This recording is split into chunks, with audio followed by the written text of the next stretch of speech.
Boa noite. Boa noite. Dilma defende Joaquim Levy e afirma que frase do ministro da Fazenda sobre ela foi mal interpretada. Diplomas falsos de nível superior são vendidos livremente na internet e chegam a custar R$6 mil. Presidente da Camargo Correia é solto após acordo de delação premiada, mas será vigiado com tornozeleira eletrônica. Acusado de corrupção, João Vacari Neto, tesoureiro do PT, falta a reunião de cúpula do partido. Governo Alckmin anuncia atraso de 3 anos em obras do monotrilho e do metrô. Comércio usa criatividade e busca alternativas para bons negócios na Páscoa.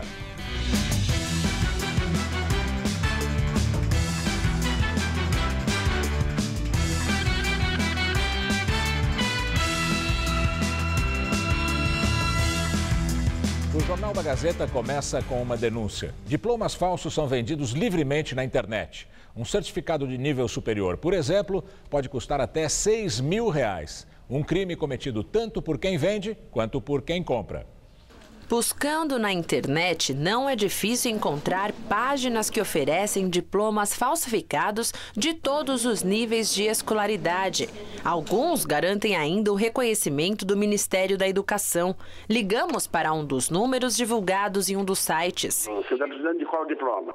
Diploma de administração. Administração consigo para você. Entendeu? Está na média de 6 mil, libera em 10 dias. Simulamos fechar negócio e o homem explica como funciona o pagamento. Você vai fazer depósito bancário dos 60% e o restante da entrega. Utilizando um aplicativo de celular, este outro homem negocia o mesmo serviço pela metade do preço. R$300 de entrada e o restante após a entrega. Ele também confirma o reconhecimento do MEC. Pode ficar despreocupado, todo serviço é garantido, tudo certinho, você confere, não precisa ter medo não. O homem promete ainda entregar em 4 dias pelo correio, sem contato pessoal e com toda a documentação. Declaração, diploma, histórico, número da matrícula. Também simulamos a compra e rapidamente o homem indica uma conta para depósito. De acordo com a própria polícia, a maior dificuldade para coibir este tipo de crime é localizar o vendedor, justamente porque a entrega é feita via correio, nunca pessoalmente. E a forma de pagamento, via depósito bancário, é realizada em contas de terceiros, os chamados laranjas. O delegado da Delegacia de Investigações sobre Fraudes Patrimoniais cometidos por meio eletrônico explica que é difícil conseguir a comprovação do crime, ou seja, o diploma em mãos. Por quê? Aquele que se propõe a comprar uma coisa dessa, um documento falso, também está praticando crime. Responde pela mesma pena do falsificador ou do estelionatário.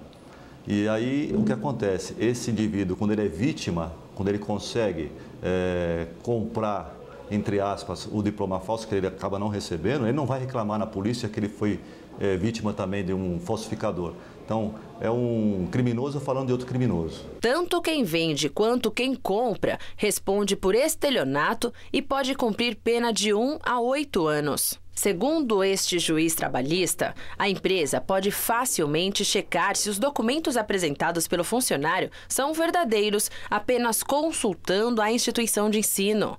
Constatou, simples, comunica à autoridade competente, deixa de contratar o empregado. Se for o empregado atual, constatou, pode dispensá-lo por justa causa, que o diploma não tem, não é uma coisa, não é uma brincadeira, vou falar que eu sou formado em engenharia e na verdade eu nunca entrei na faculdade. Isso daí não existe, isso daí é crime. Tiroteio em frente à sede da Agência de Segurança Americana em Maryland deixa um morto e 2 feridos. O tiroteio teria começado depois que um carro não autorizado tentou passar o portão principal da Agência Nacional de Segurança de Fort Meade, nas redondezas da capital Washington. Os seguranças da agência abriram fogo quando o carro com 2 pessoas acelerou contra a viatura policial. Um dos ocupantes do carro morreu e o outro foi hospitalizado. Um policial também ficou ferido. O FBI acredita que o incidente não está relacionado com o terrorismo. A base militar de Fort Meade abriga 95 unidades do Departamento de Defesa. Ali trabalham 11 mil militares e 29 mil civis. Promotores alemães revelam que o copiloto Andreas Lubitz, que derrubou o avião com 150 pessoas a bordo, chegou a passar por tratamento por causa de tendências suicidas.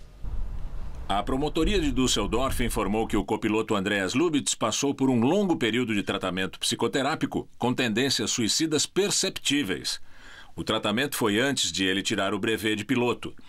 O período não foi especificado e nas consultas médicas mais recentes ele não mostrou sinais de comportamento suicida ou tendências agressivas. Os promotores ainda não encontraram nenhuma pista sobre o que levou o copiloto a derrubar o avião. De acordo com a lei alemã, os empregadores não têm acesso aos prontuários médicos dos empregados e as licenças médicas não têm informações sobre as condições de saúde da pessoa. As equipes de resgate estão abrindo um acesso por terra no local do acidente para tentar acelerar os trabalhos de buscas e identificação. A segunda caixa preta que contém os dados do voo ainda não foi encontrada. Um avião da Turkish Airlines que saiu de Istambul, na Turquia, rumo a São Paulo, fez um pouso não programado hoje em Casablanca, no Marrocos, depois de declarar emergência por causa de uma falsa ameaça de bomba. A companhia aérea informou que o alerta ocorreu após um bilhete com a palavra bomba ter sido encontrado em um dos banheiros do avião, que levava 256 passageiros. Isso aconteceu logo depois da decolagem. Ao aterrissar em Casablanca, os passageiros desembarcaram e o avião foi revistado. Segundo a Turkish Airlines, nada foi encontrado e o voo decolou de novo rumo a São Paulo. O avião deve pousar no aeroporto de Guarulhos agora, daqui a pouco, às 9h30 da noite. Presidente Dilma Rousseff diz que o ministro da Fazenda, Joaquim Levy, foi mal interpretado. Na semana passada, ele afirmou que a presidente nem sempre age de maneira efetiva. A declaração de Levy foi dada na terça-feira passada e divulgada na internet pelo jornal Folha de São Paulo. Num encontro de ex-alunos da Escola de Negócios da Universidade de Chicago, ele disse que a presidente nem sempre faz as coisas da maneira mais fácil e efetiva, embora tenha um desejo genuíno de acertar. Dilma disse que é um equívoco interpretar a fala do ministro como uma crítica a ela. O que o Levy falou está dentro de um contexto, se você pegar fora do contexto, você vai entender e distorcer. Ele falou que nós, e agradeço o elogio dele, eu acho que nós fazemos um imenso esforço para fazer o ajuste. Em política, vocês sabem que às vezes eu não posso seguir um caminho curto, porque eu tenho de ter o apoio de todos aqueles que me cercam. Então tem uma questão assim de construir o consenso. É nesse sentido que ele falou e não tem por que criar maiores complicações por isso, ele já explicou isso exaustivamente. A presidente também falou sobre o ajuste fiscal e as reformas para reequilibrar as contas públicas. Sem a gente poder fazer esse ajuste, nós fomos até onde pudemos, absorvendo no orçamento fiscal do país. O quê? Todos os efeitos da crise. Eu, depois dos ajustes, faço várias reformas. Antes dos ajustes, eu não farei. Hoje, em evento para empresários aqui em São Paulo, Joaquim Levy disse que tem uma enorme afinidade com a presidente Dilma. Agora o comentário de Josias de Souza, direto de Brasília. Ele fala sobre a escolha do novo ministro da Educação, Renato Janine Ribeiro, e também dos desafios que ele vai enfrentar. A escolha de Renato Janine Ribeiro para comandar o Ministério da Educação é uma boa notícia. Por duas razões. Primeiro, porque houve um ganho estético. Saiu o político Cid Gomes, do inexpressivo PROS, e entrou um acadêmico respeitado. Janine é professor de ética na USP. O simples contraste já é revelador do ganho que se obteve em matéria de estética. E num Brasil como o atual, em que viceja a podridão, a estética se tornou um gênero de primeira necessidade. A segunda razão que faz da escolha de Janine uma boa notícia é o fato de que Dilma Rousseff começa a abrir os olhos. No instante em que a bandalheira já ganhou até os quadros da Petrobras, a presidente afastou a educação do balcão onde se realizam as transações da baixa política. Bem verdade que ela fez isso por pressão, não por opção, mas fez. Poderia ter entregue a poltrona da educação para o PMDB ou para o PT, que a disputavam. Janine tem pela frente um desafio extraordinário. Afora os problemas históricos e estruturais, a educação brasileira tem que lidar agora com a política de cintos apertados do governo. A falta de dinheiro já afeta desde o funcionamento das universidades federais até os programas do ensino básico. Dilma Rousseff está no seu 5º ano como presidente da República. Nesse intervalo, ela já teve 5 ministros da educação. Haddad, Mercadante, Paim, Cid Gomes e agora Renato Giannini. Essa alta rotatividade, assim tão frenética, pode combinar com um motel, não com uma pasta importante como a pasta da educação. Resta torcer para que o trabalho de Renato Giannini Ribeiro mereça ser mais perene, mais longevo. Boa noite. Movimento Vem Pra Rua, que organiza atos contra o governo federal, adere oficialmente ao lema Fora Dilma. Até então, o movimento era o único que não pediu o impeachment. De acordo com o líder do grupo, Rogério Schecker, foi feita uma avaliação junto a juristas e com essas análises ele diz que há instrumentos legais que permitem o afastamento de Dilma do poder. O próximo ato nacional contra o governo da presidente está marcado para o dia 12 de abril. O Banco Nacional de Desenvolvimento Econômico e Social anunciou hoje ter registrado perdas com investimentos na Petrobras. O prejuízo é de 2 bilhões e 600 milhões de reais. Apesar disso, o BNDES registrou lucro líquido de 8 bilhões 594 milhões de reais no ano passado. O resultado ficou 5,4% acima dos valores de 2013. O governador Geraldo Alckmin anuncia atrasos em linhas do metrô paulistano. A linha 17 Ouro do Monotrilho e o prolongamento da linha 5 Lilás só devem começar a operar em 2017. Com obras paradas nas estações Vila Sônia e Morumbi, a linha 4 amarela deve ser inaugurada em 2018. A empresa responsável pelas obras das duas estações deve ser multada. Alckmin visitou as obras da linha 5 Lilás do metrô. Ele esteve no local onde deverá funcionar a futura estação servidora ACD. 3 tatuzões, como são conhecidos os equipamentos que fazem a escavação e concretagem dos túneis, são usados na obra. Um deles chegou hoje. A extensão da linha 5 Lilás foi uma das promessas de campanha de Alckmin em 2010. As obras foram autorizadas em 2012 e a previsão era de que funcionasse até a Copa do Mundo, em 2014. Até agora, das 11 estações previstas, só Adolfo Pinheiros está funcionando. A linha deverá atender cerca de 780 mil passageiros por dia. Esperamos entregar Alto da Boa Vista, Borba Gato e Brooklyn no primeiro semestre de 2017. Depois mais 6 estações no segundo semestre, chegando até Santa Cruz. E uma estação 2018. Qual? Que é a estação de Campo Belo. O secretário dos Transportes Metropolitanos, Clodoaldo Pelicioni, afirmou que o monotrilho da linha 17 Ouro do metrô também vai ser entregue com atraso. Inicialmente previsto para 2014, acabou sendo prometido para 2016. O novo prazo para o funcionamento do primeiro trecho entre o aeroporto de Congonhas e a estação Morumbi da CPTM agora é 2017, quando 8 estações devem ser inauguradas. Nós temos mais de 1.700 empregados trabalhando no trecho de 8 estações. Temos ali o pátio sendo construído sob um piscinão. Então nós pretendemos, essas 8 estações, nós pretendemos também entregar para a população em 2017. Parece que já virou regra no Brasil. Passada a eleição, a gente descobre que tudo aquilo em que acreditamos só valia mesmo era para fazer belos programas de TV. O governador Alckmin agora anuncia vários atrasos em obras importantes que certamente não seriam bem recebidos, esses atrasos, em épocas de eleição. O cálculo, assim como a margem de erro, parece ser sempre político.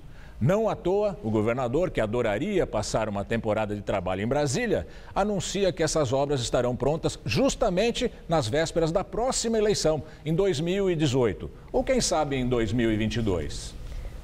Cerca de 300 manifestantes bloqueiam neste momento a Avenida Giovanni Gronchi, no Morumbi. Segundo a Polícia Militar, moradores de Paraisópolis colocaram fogo em pneus e em pedaços de madeira. De acordo com a CT, os manifestantes seriam membros do MTST e estão fazendo um ato pedindo mais moradia. Aumentam os transtornos causados pela greve dos garis, que atinge 130 cidades paulistas. Em Diadema, no ABC, moradores estão sem coleta de lixo há uma semana. A caçamba já está lotada faz uma semana. Os sacos já ocupam até a calçada. Isso sem falar nos carrinhos que chegam a todo momento, trazendo o lixo acumulado deste prédio residencial no centro de Diadema.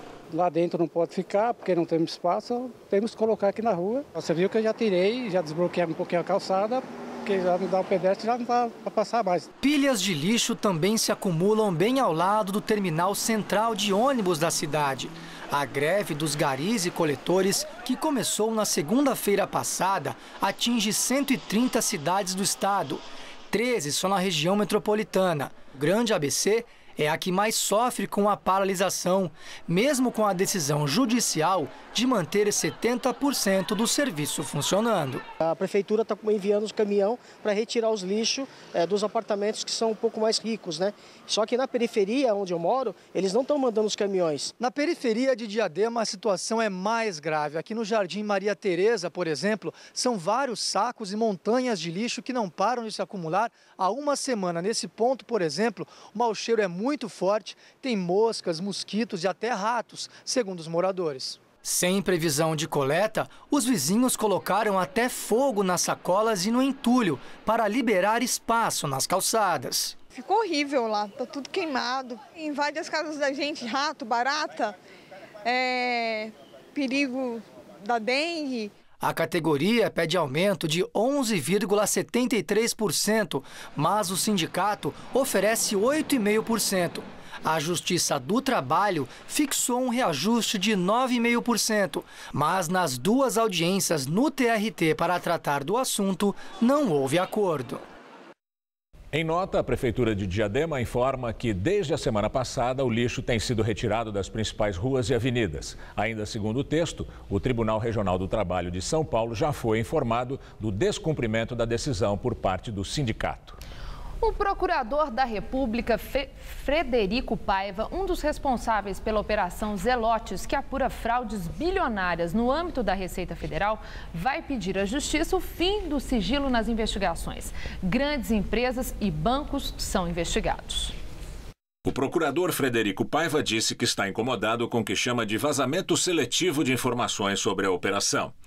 Ele considera que a sociedade tem o direito de acesso ao conteúdo completo das investigações.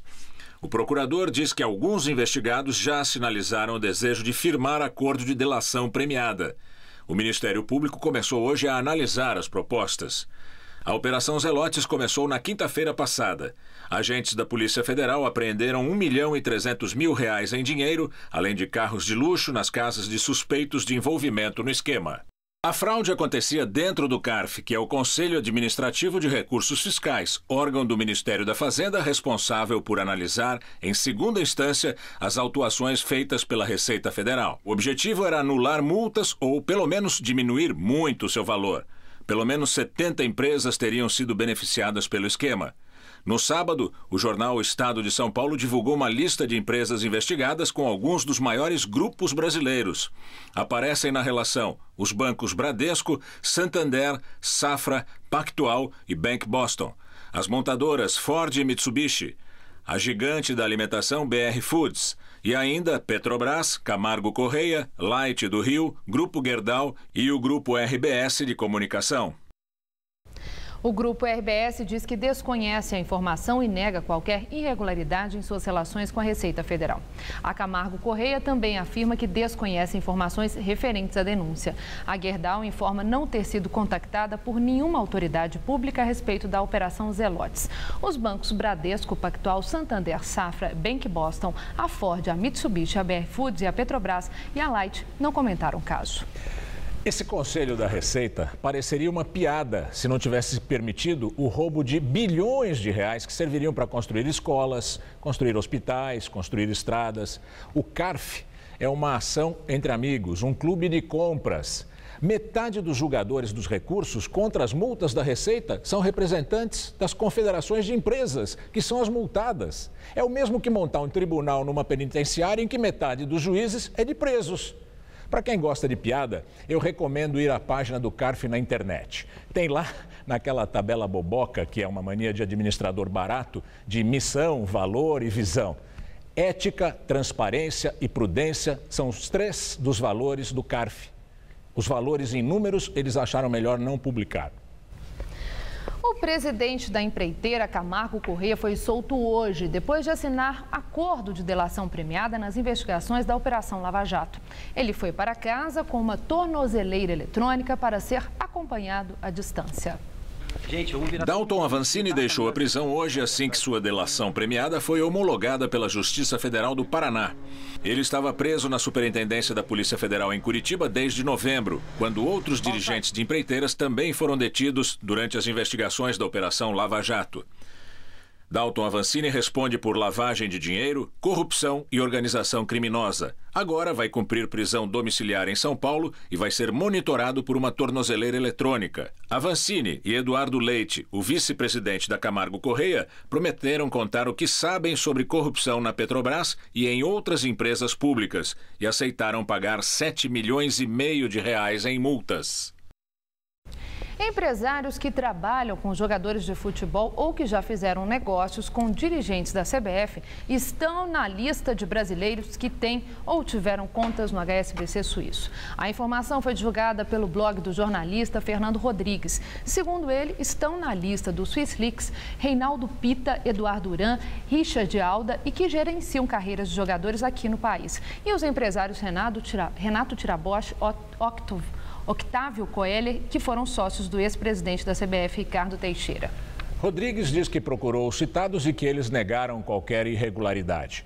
Ter uma conta no exterior não é crime desde que os valores sejam declarados à Receita Federal. E agora vamos ao comentário de política com Bob Fernandes. O CARF é uma espécie de Supremo Tribunal da Receita Federal. No CARF, 105 mil processos contestam 520 bilhões em impostos devidos e já auditados, quer dizer, já autuados pelos auditores. Da contestação nasceu o mega escândalo. A Polícia Federal fez prisões e fareja pelo menos 70 dos processos suspeitos. É investigar a fraude de 6 bilhões que pode chegar a 19 bilhões. Heráclio Camargo, presidente do Sindicato Nacional dos Auditores, resume essa ópera. Isso é coisa dos oligopólios e cartéis que dominam a economia. Entre centenas de investigados, pelo menos 5 dos maiores bancos do país, como vimos, 2 montadoras gigantes, empreiteiras, grandes indústrias e um grande grupo de comunicação, RBS. Outro mega escândalo é o das contas secretas do HSBC, o Swissleaks. Foram vazadas do HSBC suíço 106 mil contas de clientes de 213 países. Brasileiros têm ou tiveram 19 bilhões e meio em 5.500 contas secretas, só nesse banco. A estimativa de outubro de 2010 é que brasileiros teriam 520 bilhões de dólares em contas secretas em paraísos fiscais. Haja varanda, rua e panela. O Swissleaks é caso complexo, porque contas foram fechadas há anos, porque não se sabe ainda quem declarava contas à Receita e pagou impostos. Muitos dos nomes vazados e expostos podem ser de quem tinha conta legal no exterior. Donos de grandes grupos de comunicação têm sido citados. Vale ou deveria valer em todo e qualquer caso o princípio da presunção da inocência. A culpa tem que ser provada. Registre-se nessa véspera de aniversário da finada ditadura. As instituições estão funcionando. Há alguns anos, a PF começou a prender também ricos e poderosos. O Ministério Público atua e a Justiça começa a se ver impelida a julgar também quem tem grana e poder. Quanto mais democrática e plural for a mídia, no sentido dos espaços, inclusive os econômicos, mais o Brasil avançará. Isso ou o exposto na frase de um conto do escritor Sérgio Santana: o ruído total equivale ao silêncio total. Boa noite. A Prefeitura de São Paulo gastou 13 milhões de reais com aluguéis irregulares de imóveis. As falhas foram descobertas em uma auditoria da Controladoria Geral do município, feita entre maio e setembro de 2013, mas se referem a contratos assinados desde 2002. Segundo a controladoria, os proprietários tinham dívidas com o poder público, o que é ilegal. A auditoria apontou ainda que a administração municipal locou imóveis sem manter nenhuma atividade dentro deles e pagou aluguel de locais cujas chaves já haviam sido devolvidas aos proprietários. A prefeitura disse que as secretarias estão tomando as providências recomendadas pela Controladoria Geral do município. Administradores públicos, ou seja, quem administra o dinheiro dos outros, não precisam se preocupar com besteirinhas como essa de aluguel milionário de imóveis que nem ocupam. Afinal, eles são os únicos que conseguem gerar dinheiro com uma canetada, uma simples canetada. Entrou hoje em vigor, por exemplo, na nossa querida cidade de São Paulo, um aumento de 50%, isso mesmo, aumento de 50% do Imposto de Transmissão de Bens Imóveis Intervivos, o famoso ITBI. Passou de 2% para 3%. O que garante um aumento brutal da arrecadação da prefeitura. Quem vai se preocupar com simples aluguel de uns predinhos a mais, né? A 14ª edição da Hair Brasil em São Paulo traz novidades para aqueles que pretendem iniciar o próprio negócio na área de beleza. Esta cabeleireira veio de Recife e está voltando com a mala cheia para a capital de Pernambuco. Tem muito secador, chapinha, revista de corte, esmalte, é muita coisa. Entre as novidades ecológicas estão o chuveiro e o lavatório com sistema de reutilização de água. Ambos reduzem o gasto médio de 40 litros de água das lavagens para 5 litros. O produto fabricado no Brasil chega ao mercado ainda este ano com preços a partir de R$20 mil. Na sistemática existe um computador que faz análise da água. Então, quando eles analisa que a carga química já está muito alta, ele libera essa água que foi utilizada e coloca água nova.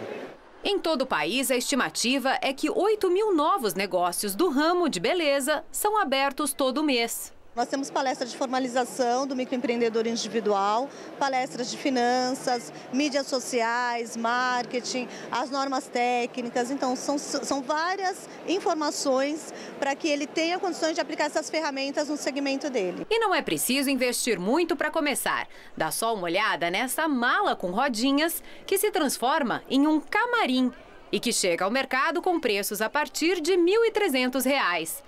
No segmento de estética, a aposta é na expansão dos negócios pela internet. Uma proposta de oferecer novas tecnologias, novos produtos cosméticos, tecnologia, com uma consultoria de pessoas especializadas na área.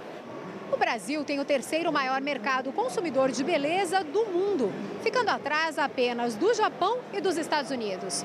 No ano passado, o setor teve crescimento de 14%, movimentando mais de R$100 bilhões em negócios. E apesar do cenário econômico desfavorável atual, a expectativa para esse ano é de crescimento. E o que a gente espera, especificamente para esse ano de 2015, com todas as dificuldades, é que o mercado se mantenha, principalmente nesse crescimento de 2% a 8%, que é o que se espera hoje. Mas é um mercado promissor. Durante a feira também é possível acompanhar demonstrações de tratamentos, tendências de colorações e até aprender penteados para ocasiões especiais.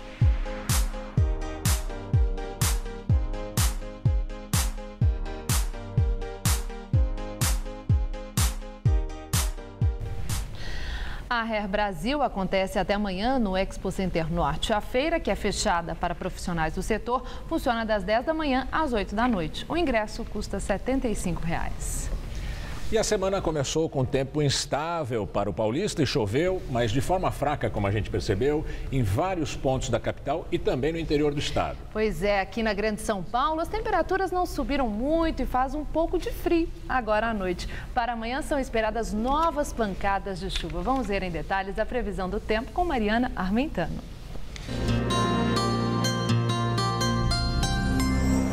As temperaturas permanecem amenas amanhã entre o sul e em parte do sudeste. Faz friozinho na madrugada.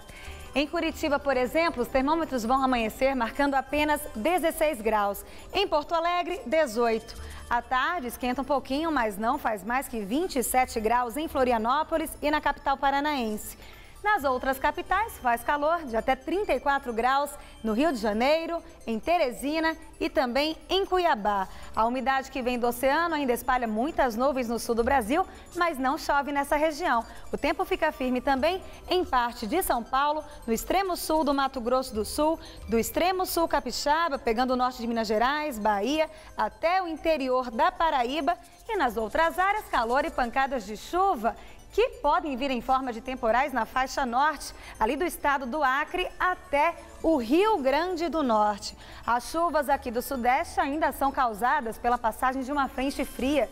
No estado de São Paulo, a instabilidade até diminui no sul e no centro-oeste paulistas. Mas as outras áreas têm mais um dia de muitas nuvens, sol fraco e chuvas principalmente a partir da tarde. Aqui na Grande São Paulo, as chuvas serão bem isoladas e devem atingir com mais força as zonas norte e leste. Vamos ver as temperaturas? Nessa madrugada aqui na capital, mínima de 20 e máxima amanhã de 28 graus. Em Bauru, o tempo fica nublado, a chuva não passa de uma garoa e a máxima vai aos 29 graus. E em Santos chega a fazer calor de 31 graus, mas as pancadas de chuva vêm a partir da tarde. E vamos agora ao comentário do especialista em meio ambiente e sustentabilidade, Ricardo Carvalho. Anteontem, milhões de pessoas em todo o mundo apagaram as luzes de suas casas, aderindo à campanha Hora do Planeta da ONG WWF. A ideia é que as luzes ficassem apagadas por 1 hora para chamar a atenção sobre o aquecimento global. Na verdade, esta é uma das centenas de campanhas que existem mundo afora para conscientização sobre o aquecimento global e seus efeitos devastadores. Cantareira seca, cidades da Amazônia inundadas, neve nos Estados Unidos como nunca se viu, são sinais concretos destes efeitos. O Polo Norte, inclusive, corre risco de, em 2037, ter a sua capa de gelo derretida. No meio deste caos, uma boa notícia. Pela primeira vez, depois de 40 anos, a emissão de gases de efeito estufa que provoca o aquecimento permaneceu estável em 2014. Isso aconteceu porque tudo indica que a China e os Estados Unidos, os dois maiores emissores de gases, resolveram sair do armário, porque sabem que o aquecimento é uma realidade inexorável e atinge todos os continentes. Esta é uma boa notícia porque no final do ano, 200 e tantos países estarão reunidos em Paris para tentar pela 21ª vez acertar metas comuns de emissão de gases. O que tem dificultado estes acordos é que diminuir emissões significa mexer na produção e no consumo, significa mexer nas regras do capitalismo. Estudiosos acreditam que sustentabilidade, em seus termos ideais, bate de frente com o capitalismo que se pratica no mundo. É lógico que a saída não é o socialismo de anos atrás. A saída é uma nova forma de produzir riquezas, que respeite os limites do planeta e garanta o futuro para as novas gerações. Esta mudança mexe com tudo, até com os sistemas políticos e quem viver, verá.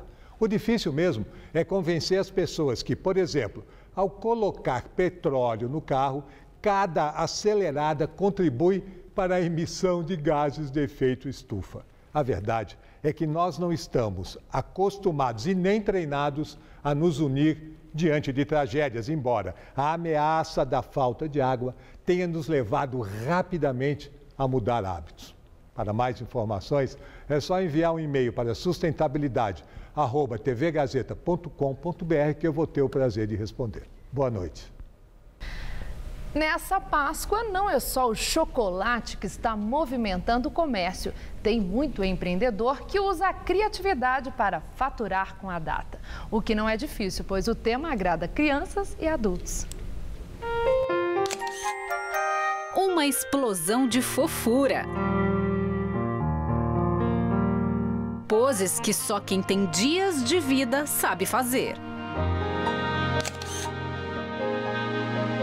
E na decoração da sessão de fotos da pequena Milena, ovos e muitos coelhinhos. A gente aproveitou essa época, né, de Páscoa e que ela nasceu agora, né, 15 dias, então aproveitamos e escolhemos esse tema. O registro dos recém-nascidos é uma febre. O álbum com 20 fotos sai de R$2 a R$3.000. E a Páscoa é um tema cada vez mais procurado pelos pais nesta época do ano.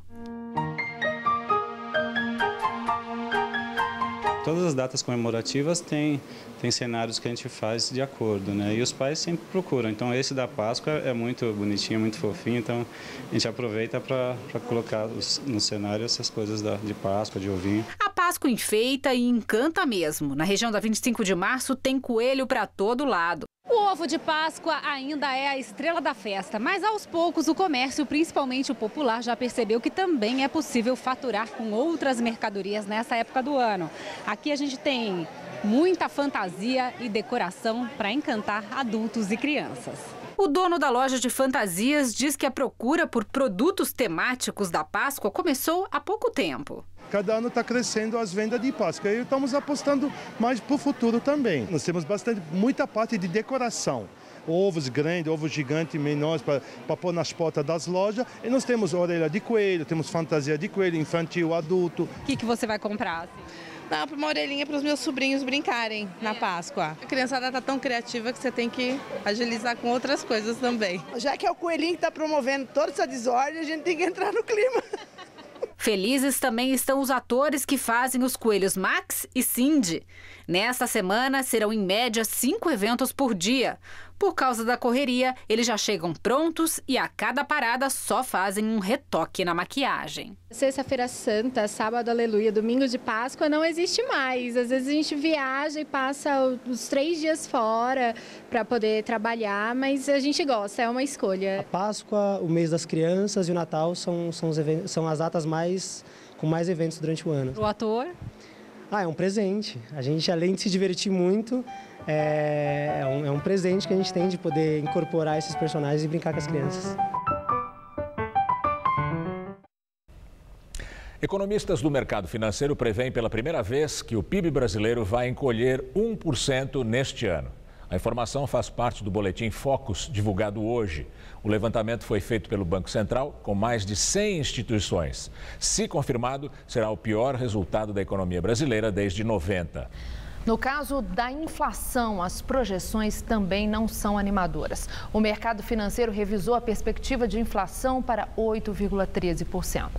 A executiva nacional do PT se reúne em São Paulo. O partido discute a permanência ou não de João Vacari Neto, acusado de corrupção na Operação Lava Jato, que é o tesoureiro da legenda. A repórter Carla Rodeiro acompanha essa reunião e tem novas informações. Olá, Carla. Olha, nesse momento, o presidente nacional do PT, Rui Falcão, está falando aos jornalistas numa entrevista coletiva. Agora, no meio da tarde, na chegada para essa reunião da executiva nacional do PT, o ex-governador do Rio Grande do Sul, Tarso Genro, defendeu que João Vacari Neto, tesoureiro do PT, se afaste, se licencie do cargo. E se ele não fizer isso, que a executiva nacional o faça. Bem, nós não sabemos ainda se essa decisão foi tomada. A reunião terminou agora há pouco. Então, nós não sabemos ainda se essa decisão foi tomada nessa reunião. Bem, Vacari Neto é um dos réus da Operação Lava Jato, acusado de corrupção, lavagem de dinheiro e formação de quadrilha. Delatores o acusam de receber propina de contratos da Petrobras sob a aparência de doações legais. Bem, Vacari não participou desta reunião, que terminou agora há pouco, e contou com a presença também de presidentes dos diretórios estaduais do partido, já que um dos objetivos é defender o PT. O partido divulgou um manifesto no qual se coloca como alvo de forte ataque numa campanha de cerco e aniquilamento com o objetivo de criminalizar o PT. A proposta contida nesse manifesto é articular partidos aliados, centrais sindicais, movimentos sociais em prol da reforma política, democratização da mídia e da reforma tributária.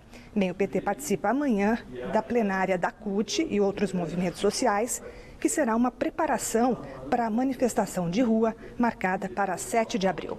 É com vocês no estúdio. Obrigada, Carla, pelas suas informações. Os desdobramentos da Operação Lava Jato e as estratégias do PSDB, principal partido de oposição ao governo Dilma, na entrevista do dia com Marília de Aflândoli. E o nosso convidado é o presidente do Diretório Estadual do PSDB em São Paulo, Duarte Nogueira, reeleito deputado federal em 2014 e atualmente secretário de Logística e Transportes do governo Alckmin. Secretário, obrigada. por estar conosco. Eu quero começar com aquilo que a nossa reportagem acabou de mostrar, esse encontro do PT. De fato, eu tenho entrevistado várias lideranças petistas aqui no Jornal da Gazeta. Existe uma apreensão com o antipetismo crescente que vem acontecendo no Brasil e um ressentimento de que há sim uma ação para criminalizar os atos do PT, para transformar o PT no grande vilão político existente no Brasil. O PSDB está nessa onda? Olha, Maria Lídia, ninguém pode estar acima das leis. Se você teve representantes do seu partido que estão sendo acusados de corrupção, e corrupção muito grave, gravíssima, que não só desviou supostamente bilhões de reais, mas agravou a situação da maior empresa brasileira, que é a Petrobras, com enormes consequências ruins para a economia do país e os seus desdobramentos. Então, ao invés só de reclamar que estão sofrendo ataques, eles deveriam pedir para que as pessoas acusadas possam se defender, apresentar os seus argumentos de defesa e, ao mesmo tempo, eventualmente contestar as acusações que estão sendo feitas e não simplesmente dizer que quem acusa é quem está errado. Na verdade, é o contrário. A sociedade espera o esclarecimento, e não só o esclarecimento de ver quem é culpado ou não, mas devolver esses recursos, repatriar aqueles que estão desviados e fazer com que haja o combate cada vez maior à impunidade, que é o que traz desânimo, né, e muita revolta por parte da população. Agora, essa Operação Lava Jato, ela expôs todos os partidos, o PSDB também. E isso que o senhor está falando agora, assim, é uma decisão muito difícil. Nós estamos vendo a dificuldade que o PT está tendo para decidir sobre o tesoureiro, o Vacari Neto. E afasta, não afasta, essa coisa toda. No seu entender, aquele que está envolvido nessas denúncias não comprovadas, não é, portanto, nada comprovado ainda, não houve o julgamento, deve ser afastado do partido, deve ser afastado de cargo que ocupa, até a apuração de todos os fatos e o julgamento? Eu acho que você tem que verificar a intensidade e a gravidade das acusações. No caso do tesoureiro do PT, não foi apenas uma situação. É uma somatória de várias coisas que o colocou em vários casos de suposto envolvimento em desvio de dinheiro público. Se fosse alguém que falou uma vez e apenas, mas não, é muita coisa. Então, eu acho que ele tem todo o direito do contraditório, da sua defesa, mas para o bom andamento, inclusive, das investigações e, ao mesmo tempo, para o próprio andamento do seu partido, mas essa é uma decisão que cabe a eles tomar, eu acho que seria natural ele se afastar enquanto se defende. Se não tiver isso vale para o senador Anastasia, que está na lista do Janot? O senador Anastasia recebeu uma acusação de um policial que já foi desmentido pelo próprio doleiro que fez a delação premiada. Mas ele está investigado. Ele próprio já é o maior interessado para que essas coisas possam vir à tona. Ele não ocupa nenhum cargo hoje de direção partidária, ele apenas tem o mandato de senador e, obviamente, é bem diferente do caso do tesoureiro do partido. Mandato, foi interessante o senhor falar isso, porque não só o senador Anastasia, mas os presidentes das casas do Congresso Nacional, né? Renan Calheiros e Eduardo Cunha, também estão na mesma situação. São investigados a pedido do Supremo Tribunal Federal, estavam na lista de Janot. Seria, do ponto de vista da ética, interessante que, considerando mesmo com o mandato, o cargo, a representatividade que eles têm, e eu estou incluindo a Anastasia, que eles devessem, sim, pedir uma licença, como tantas vezes um parlamentar, o senhor mesmo está licenciado, é secretário de Estado, para isso o senhor está licenciado. Pedir uma licença até a apuração dos fatos, seria melhor para os partidos, para a ética na política? Olha, Maria Lídia, ambos são presidentes das duas casas do Legislativo. Ambos apontam que não têm culpa nenhuma, que vão se defender das acusações que lhe foram impostas. Essa é uma decisão que cabe a cada um deles tomar.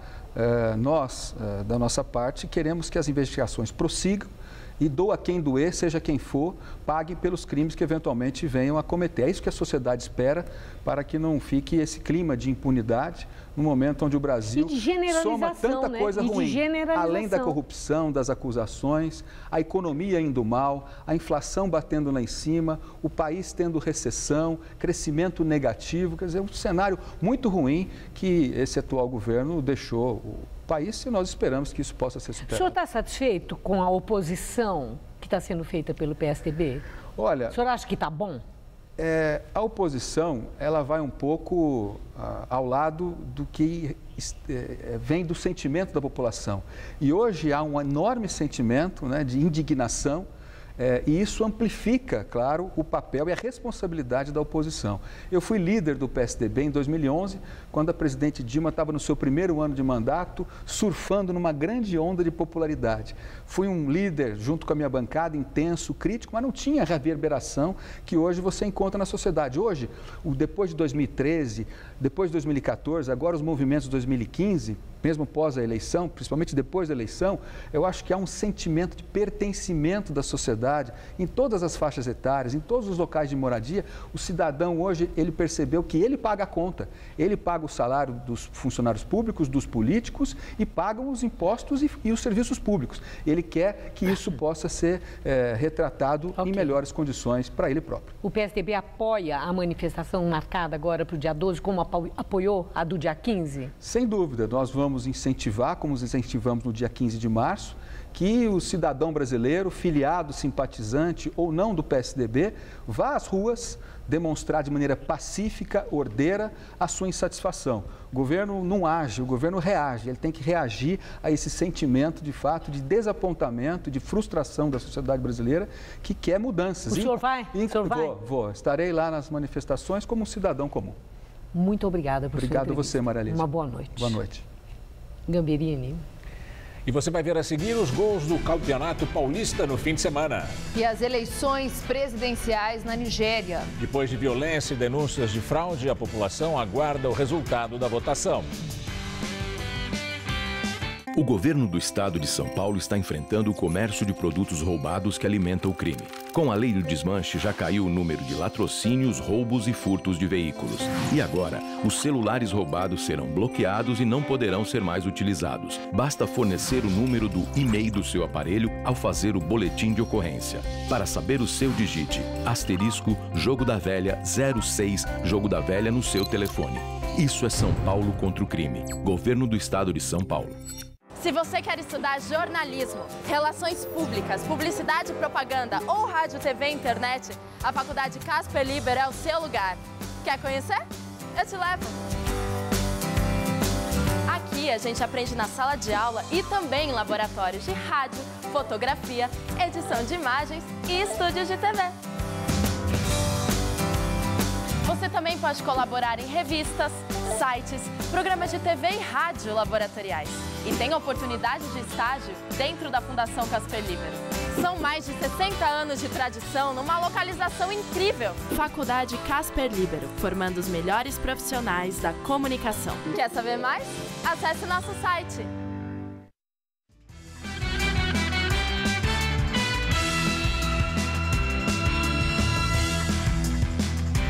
Vamos direto agora para as notícias do esporte com Rodolfo Gamberini e Celso Cardoso. São Paulo e Corinthians venceram no fim de semana no Campeonato Paulista. Já Santos e Palmeiras tropeçaram, hein, Celso? Pois é, Gamberini, o Santos ficou no empate em casa com o São Bento e o Palmeiras perdeu do Red Bull Brasil, que assumiu a segunda colocação no Grupo 1, deixando para trás meu querido Mujimirim. Triste isso. Já São Paulo e Corinthians fizeram o que deles se esperava. No Morumbi, Rogério Ceni abriu o caminho para a vitória sobre o Linense com este gol de falta. Allan Kardec marcou outras 2 vezes e garantiu a vitória do São Paulo sobre o Linense por 3-0. Em Bragança Paulista, mesmo com a maioria dos titulares poupada, o Corinthians, dono da melhor campanha no Paulistão, derrotou o Bragantino com este gol de Wagner Love. Foi o primeiro gol dele com a camisa corintiana. No Moisés Lucarelli, em Campinas, Everton Silva escapou da marcação e tocou para Lulinha fazer o primeiro do Red Bull Brasil contra o Palmeiras, 1-0. O time do interior ampliou a vantagem ainda no primeiro tempo. Lulinha cruzou e Fabiano Heller fez de cabeça, fechando o placar. Red Bull Brasil 2, Palmeiras 0. Na Vila Belmiro, Marcelo Cordeiro cobrou escanteio e Renan Teixeira de cabeça aos 11 do primeiro tempo fez 1-0 São Bento contra o Santos. 4 minutos depois, Lucas Lima foi derrubado na área e o juiz deu pênalti para o Peixe. Ricardo Oliveira bateu no canto direito de Henao e deixou tudo igual na Vila, 1-1. Na volta do intervalo, o time de Sorocaba chegou ao segundo gol neste chute forte de Éder. Vladimir nada pôde fazer, 2-1. Aos 24, Giovani encontrou Gabriel livre de marcação. Ele só teve o trabalho de tirar o goleiro da jogada para definir. Santos 2, São Bento também 2. Não vamos falar do Santos, vai, resultado misto. Vamos falar do São Paulo. Esse 3-0 normalmente é um resultado que deixa o time confortável. São Paulo ficou confortável?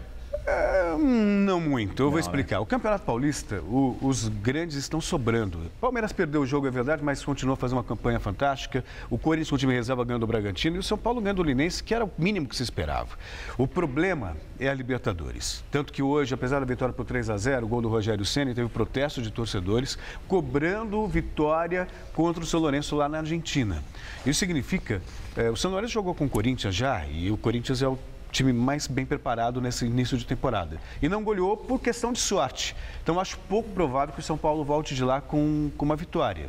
E se isso não acontecer, Gamberini, se o São Paulo tropeçar na Argentina, Muricy, o clima tende a ficar mais pesado lá no Morumbi. Outra vitória que não convenceu muita gente foi a da seleção brasileira, né? Pois é, mas de qualquer forma não dá para brigar com os números, né? Foi a 8ª vitória seguida do Brasil neste retorno de Dunga ao comando técnico da seleção brasileira. Desta vez a vítima foi o Chile. Em Londres, na Inglaterra, o Brasil venceu o amistoso contra o Chile com gol de Roberto Firmino. No segundo tempo, o atacante recebeu belo passe de Danilo, driblou o goleiro e garantiu a 8ª vitória brasileira depois da Copa do Mundo. Final Brasil 1, Chile 0.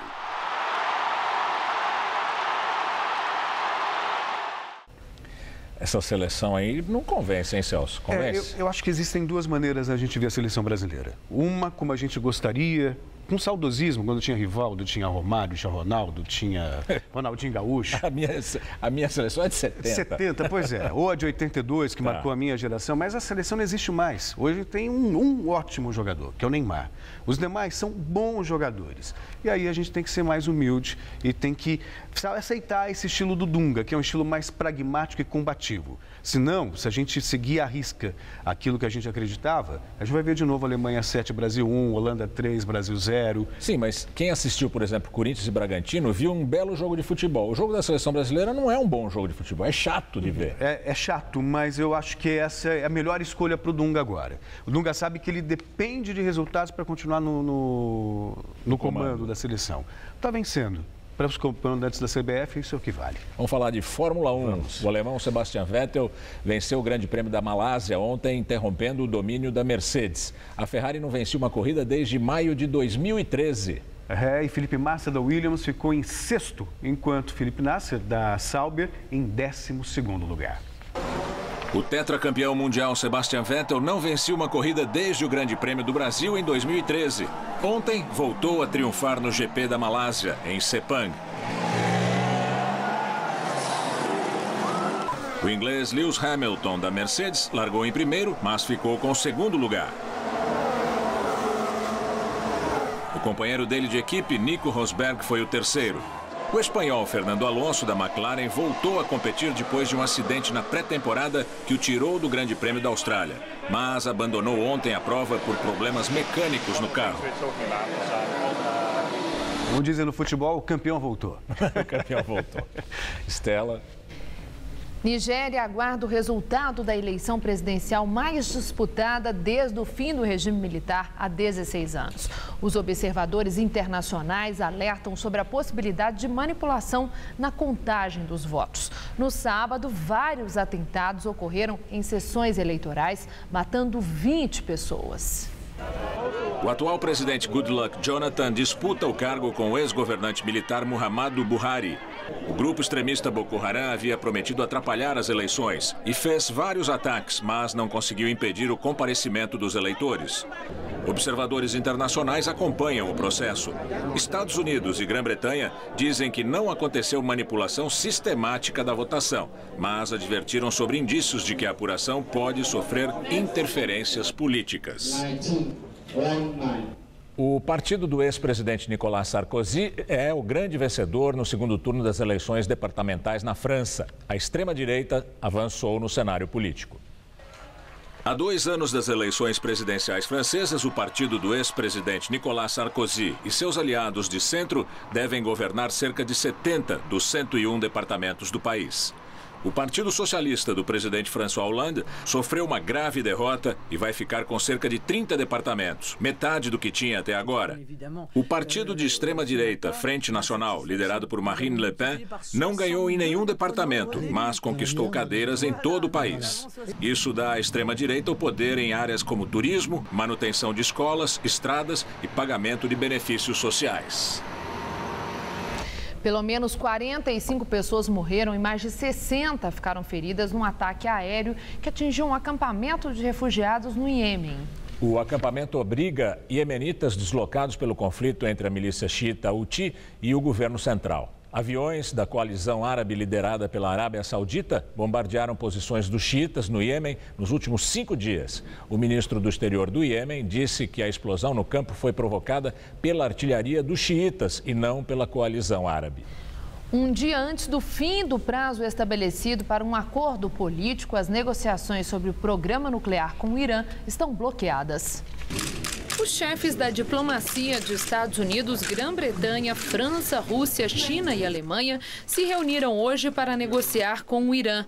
As questões mais difíceis envolvem a duração do acordo, a retirada das sanções econômicas e diplomáticas e a restauração delas, caso o Teherã não cumpra o que for combinado. O Irã sustenta que seu programa é pacífico para a produção de energia e quer um acordo para aliviar as sanções que sufocam a economia do país. E o Jornal da Gazeta fica por aqui. A edição de hoje, você sabe, pode ser vista daqui a pouquinho no site tvgazeta.com.br/Jornal da Gazeta. Outras notícias no Jornal da Gazeta, edição das 10. Boa noite. E nós voltaremos amanhã às 19 horas. Uma excelente noite para você. Até lá.